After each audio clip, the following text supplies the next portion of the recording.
One down! Ayan, nakatapos na naman ako ng isang design. The fruit of my labor. Ito ang bunga ng pagsisipag at tiyaga sa pananahi. Ayan.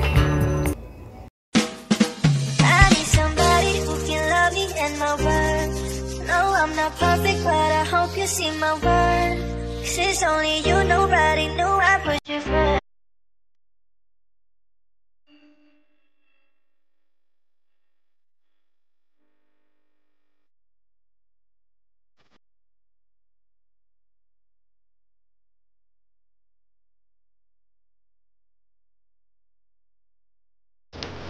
Ito ang project ko, guys. So, test natin ito. Kung complete set ba ito ng cross stitch. So, sa design, makikita na ninyo. So, bubuksan ko ito, guys. Ito yung design niya. Ano, bali ito. With sayings na design. Ayan. Ito yung pattern paper. So, ito yung ano niya, yung mas malapitan, mas malaking pattern paper. Kung saan makikita talaga yung design. At ito yung pattern guide. So, ayan. Makikita ninyo dito. So, ito yung pattern booklet niya.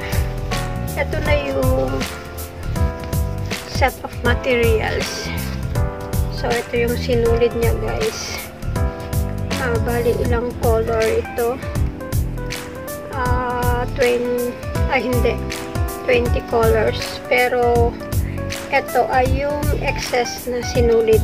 Just in case magkulang yung itong mga color na to. Ito. Ayan. Andito pala yung karayom niya. Dalawang karayom.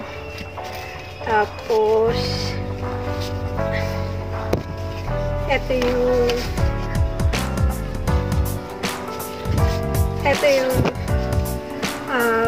cloth. Pattern cloth. Kung saan dito ko itatahe yung mga sinulid, guys. So, ayan. Kita ninyo yung design. Ito yung saying niya. Yung nasa gitna. So, yung mga bulak-bulak. Dito siya sa gilid. So, umpisahan ko ito today. January 22.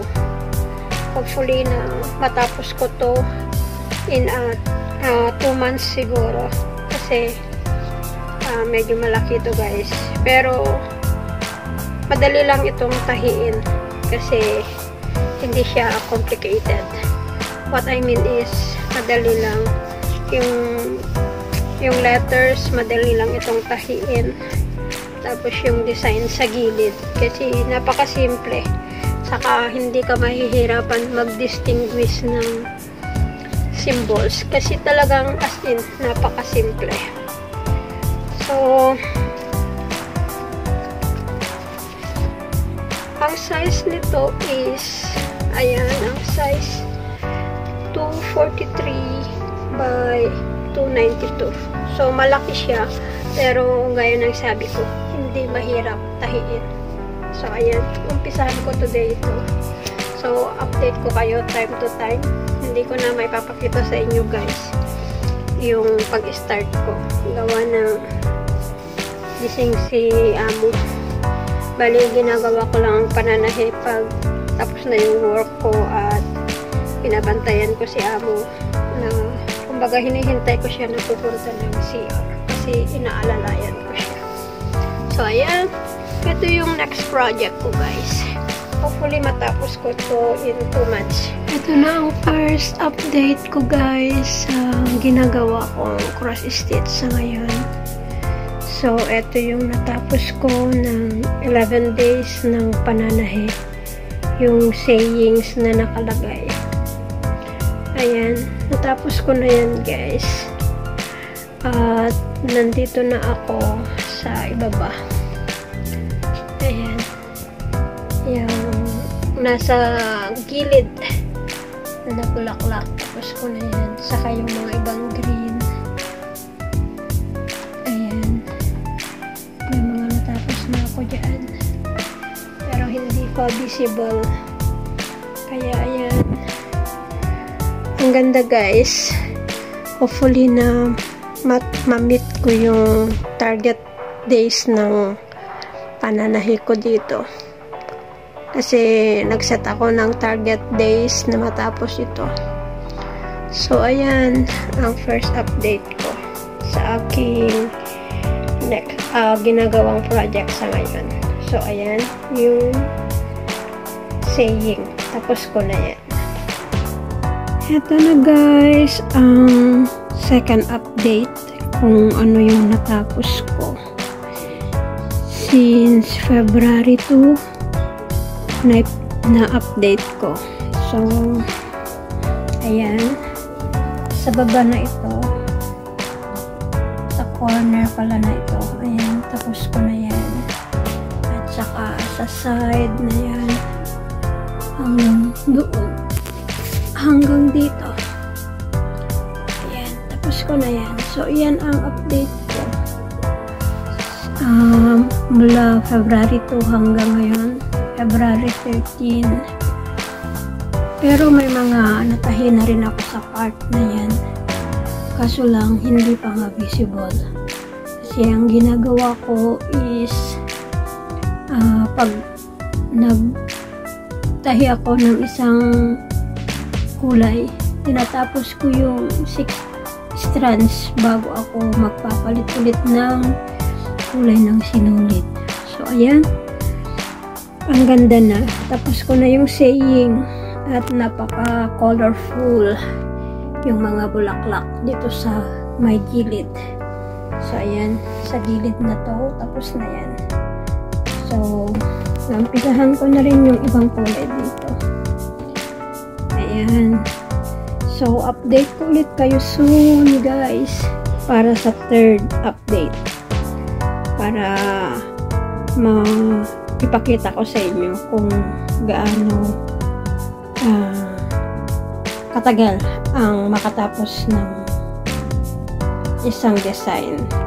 Madalian lang kasi ito gawa ng ayan, yung mga straight line na ganyan, at saka hindi gaano complicated yung pagkabuhol-buhol ng mga symbols, kaya madali. So bali I started ito January 22, hindi ako magkamali. So ayan, ito na ang update. Ngayon is February 13.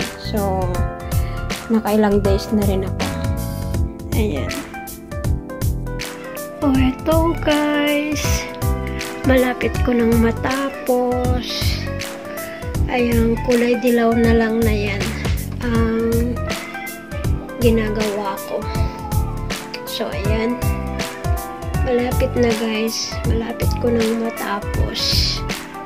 Ayan, tapos ko na guys ang aking challenge. Inumpisahan ko ito January 22, natapos ko ngayong araw February 29. So 1 month and 7 days. Ayan ang nagustuhan ko dito guys, yung saying.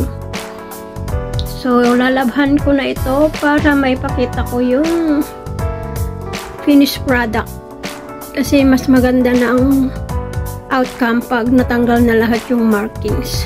So ayan, I'm so proud of myself. Congratulations self, natapos mo ang challenge mo. Ayan, na-meet up mo yung challenge mo sa sarili mo. So ayan, congrats myself. Ayan, ang ganda niya.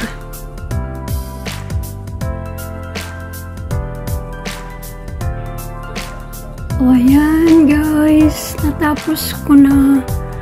Ito na ang final product, final outcome ng tinahi ko. Ayan, closer look. Ayan yung saying. Diba? Colorful. I'm so proud of myself. Nakatapos na naman ako ng isang design after ng 29 days na pananahe. During my free time at before bedtime. Ayan.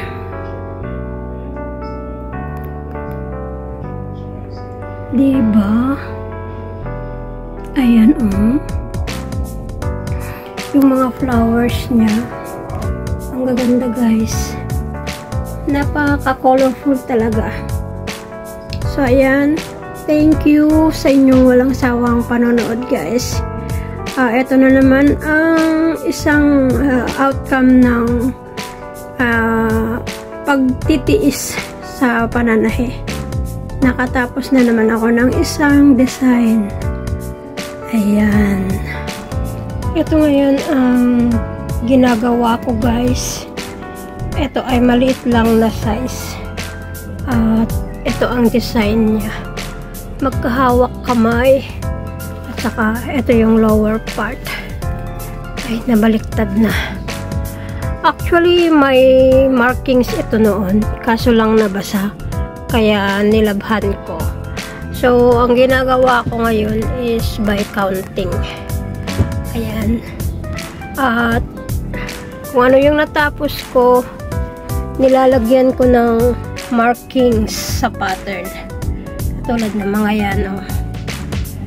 Pero yung sa taas na yan, since na-count ko naman dito sa my cloth, kaya hindi ko na siya nilagyan ng markings. Kung saan ako natigil, tumitigil, guys, katulad nito, may markings, ayan, dun sa my cloth, para hindi ako malito.